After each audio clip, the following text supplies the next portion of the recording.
Hello everyone! Ayan, good evening po sa inyong lahat. And for today's video ay samahan niyo po ako magluto nitong ating isa na namang napakasarap na ulam. Walang iba kundi itong ating sweet and sour na tilapia. So tara na guys at samahan niyo po ako magluto and enjoy watching po. So yun na nga guys, medyo matagal na rin kami yung last time na kumain ng sweet and sour na tilapia. Kaya naman nag-request yung aking 3 sons dahil pag tilapia, kumakain po sila ng prito and ganyang sweet and sour. Tamang-tama at manamis-namis yung sarsa nito na nag-aagaw asim.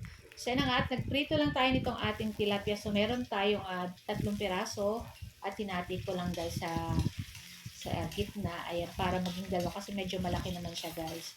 Syempre bago natin pinirito, nilagyan natin ng asin. And then pagka-prito natin lahat, except aside ko lang. And sa ating kawali naman, painit tayo at maglagay tayo ng cooking oil. And then mag-gisa po tayo nitong ating luya. So luya pong una kong ginigisa. And medyo tinotoast ko yung ating luya para lumabas yung bango talaga ng ating luya. Tapos isunod na rin natin dyan yung ating bawang at yung ating sibuyas. At hintay na rin natin lumabas yung bango nitong ating bawang at sibuyas. Tapos sunod, ilagay na rin po natin dyan yung ating carrot and yung ating red bell pepper. Ayan. Tapos maglalagay po tayo ng ketchup. Kung wala pong ketchup, pwede po ang tomato sauce, tomato paste.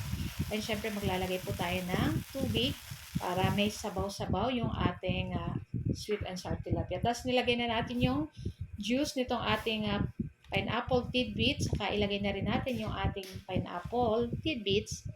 Ayan, tapos i-mix-mix lang po natin iyan at timplahan natin ng konting soy sauce at konting liquid seasoning. Ayan, tapos pamintang durog at syempre sugar po. Ayan.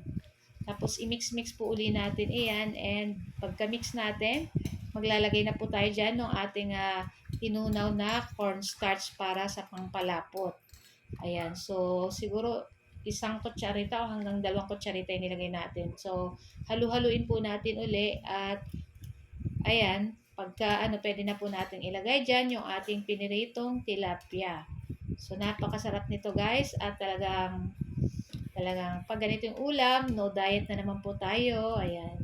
So guys, ayan at ito lang ang ating video today at sana po ay nag-enjoy kayo. Huwag niyo po sanang kalimutan mag-like at mag-comment. Pa-share na rin po ng ating video. At kung bago pa lang po kayo sa aming page, huwag niyo po sanang kalimutan mag-like at mag-follow para palagi po kayong updated sa aming mga bagong video na i-upload. So guys, ayan.